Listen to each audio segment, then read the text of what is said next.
Okay, good day everyone. This discussion will rely on the comprehensive script in accordance with results annotations on Morga Sucesos de las Islas Filipinas. So this presentation centers on the annotated edition of Antonio de Morgas, prepared by Jose Rizal during the late 19th century while based in Europe. So the work stands as one of the most significant contributions to Philippine historiography aimed at reshaping colonial interpretations of early Filipino society.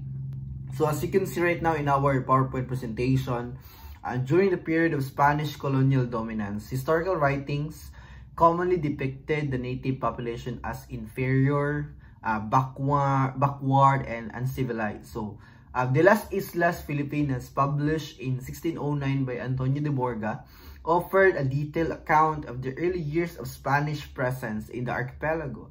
So, recognizing the value of this text, Rizal produced extensive annotations to correct misconceptions and highlight overlooked cultural achievements, including the confront colonial biases.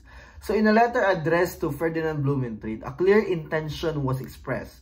History must be written by an objective mind, by someone who avoids condescension toward indigenous community. So this guiding belief shaped the entire annotation project. So the annotated work sought to reconstruct a dignified image of pre-Hispanic Filipino society. Through careful examination of Morga's descriptions, the annotation emphasized the sophistication of early communities in the archipelago. Communities with established political systems, economic engagement, craftsmanship, and cultural practices long before Spanish arrival. So a core message guided the endeavor. We do not want compassion, but justice. This statement reflected the broader aspiration to correct historical injustices and challenge oppressive colonial narratives. So the annotated edition was not intended solely for Filipino readers. A primary audience included the Spanish government and the wider circle of European intellectuals. So by directing attention to these groups, the annotation aimed to expose inaccuracies within the colonial narrative and foster deeper understanding of indigenous achievements. So this work consists of 8 chapters. So the original work consists of 8 chapters. The chapter 1 discusses the expedition of Ferdinand Magellan and the colonization efforts of Miguel Lopez de Legazpi. So the other chapters included chapter 2 to chapter 7 describe the administration of several early Spanish governors like Francisco de Sande, Gonzalo Ronquillo de Peñalosa, Santiago de Vera, Gomez Perez das Marinas, Francisco de Tello de Guzman, and Pedro Bravo de Acuña. So these chapters document political activities, economic developments, conflict, and administrative decisions during the early colonial period. So the last chapter, which is the chapter 8, it provides a comprehensive discussion of pre-colonial Filipino life. This section became the focus of Rizal's deepest interest because it highlights the customs, governance, social structures, and cultural practices that existed prior to Spanish influence. So all throughout this chapter, the readers gain insight into a society marked by organization, skill, and cultural richness, features often denied in colonial writing. So by annotating Sucesos de las Islas Filipinas, Rizal aimed to reclaim historical truth. As you can see right now in our PowerPoint presentation, it inspired national consciousness and counter-demeaning representations of the Filipino people. So the work stands as a powerful scholarly and patriotic effort to affirm the identity, dignity, and heritage of the Philippines. So to continue our discussion, this section presents 10 key annotations made in the annotated edition of Morga. No, makikita natin yung first annotation in our PowerPoint presentation.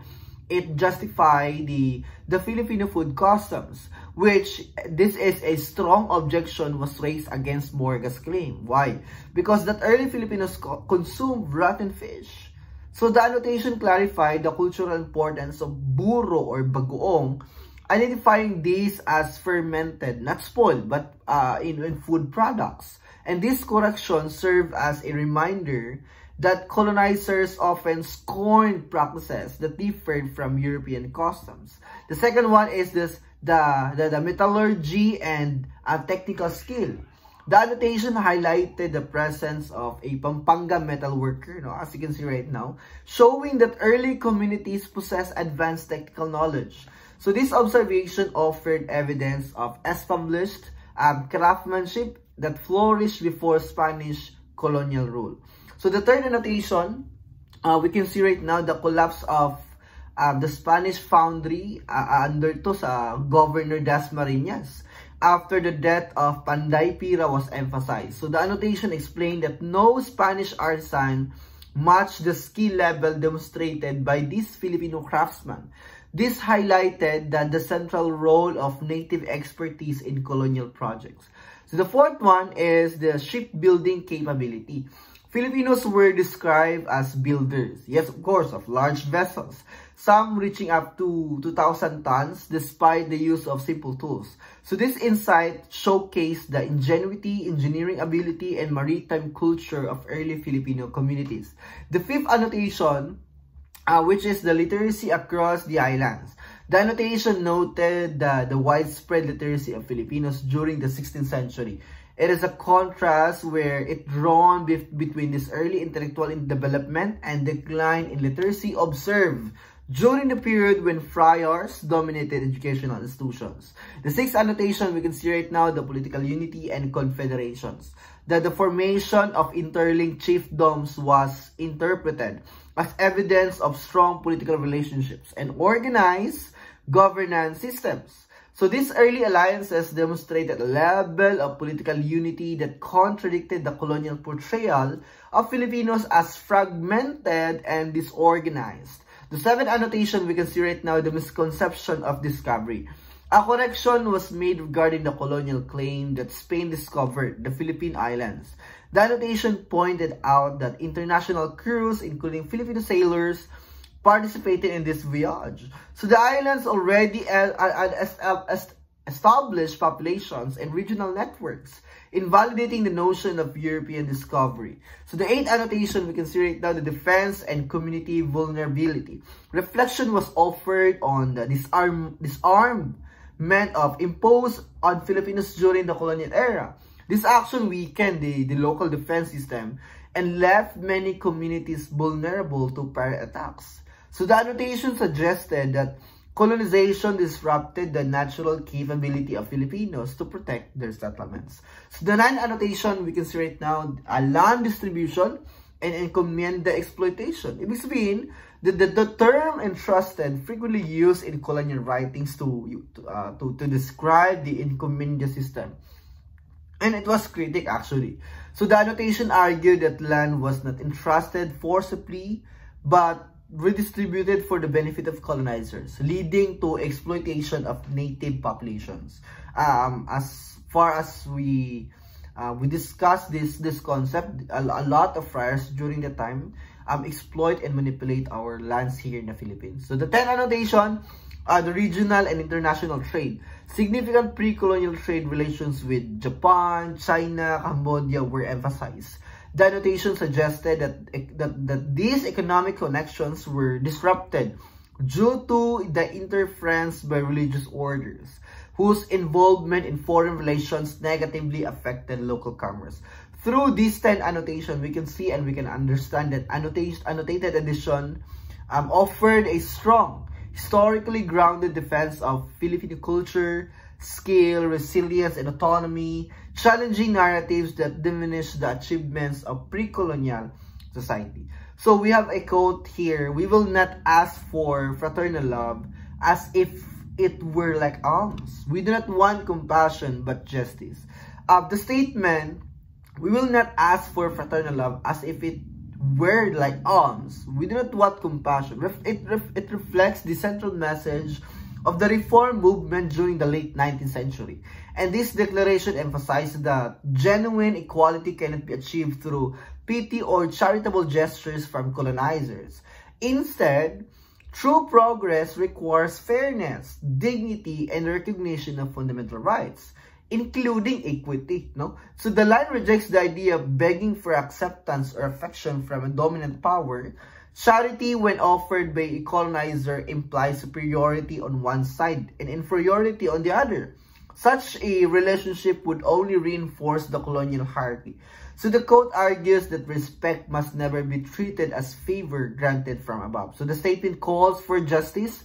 It's not a sympathy, but justice means equal treatment under the law, representation and governance, respect for culture, and acknowledgement of national identity. So the justice we demand as a Filipinos in structural change, it's not a political arrangement, but including emotional appeasement. So this reformist message stresses that the nation deserves fair treatment because of inherent human worth, not because of colonial generosity. So the quote also reflects the broader purpose behind the annotation of Morga.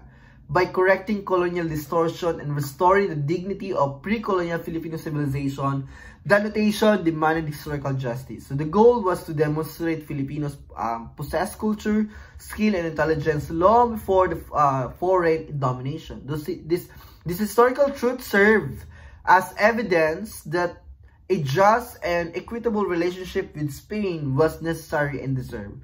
So the code stands as a bold assertion of national dignity. It rejects simulation, challenges oppressive structures, and elevates the demand for equality based on fairness rather than pity. So the line remains an enduring declaration of the Filipino struggle for justice, freedom, and rightful recognition. So let's proceed now in terms of the concept of sobre la indolencia de los Filipinos. So this indolence is a social-political essay published in La Solidaridad in Madrid in 1890. So the essay served as a direct response to the recurring accusation that the Indio or Malay population possessed an inherent tendency toward indolence. So this accusation, frequently repeated by colonial authorities and foreign observers, needed to be addressed systematically and historically. So this context now emphasized that the essay re-examined the very meaning of the word indolence. Diba pag pinag-usapan natin pag sinabing indolence, it came from the Latin word indolentia, meaning freedom from pain. So the discussion introduced a deeper and more accurate interpretation of Filipino behavior under colonial rule. So instead of accepting the notion of natural laziness, the essay argued that so-called indolence developed as a consequence of long-standing oppression and structural injustice. So there are several causes of this perceived indolence that were identified in our reference. The first one is the economic restrictions imposed by colonial authorities, weakened local industries, and destroyed traditional economic systems.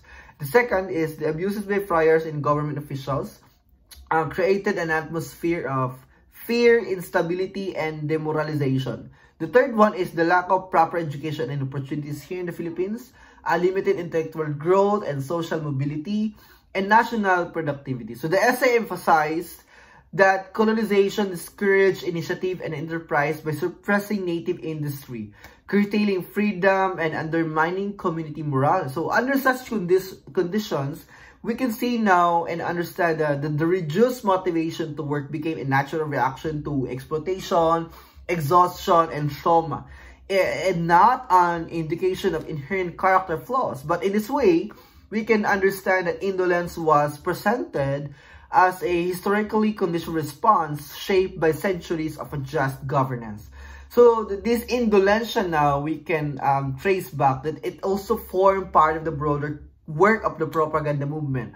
The objective extended beyond historical clarification. The deeper purpose involved cultural restoration and political advocacy. So by defending Filipino customs, skills, and dignity, the essay sought to demonstrate to Spain and to the international community that the Filipino people embodied intelligence, capability, and refinement. So this effort now aimed to counter colonial misrepresentation and to assert the rightful place of the Filipino nation within global community. So the context there is understanding equal treatment, representation, or even independence could be justified through accurate historical understanding and acknowledgement of native potential. So although the writings of the period occasionally contain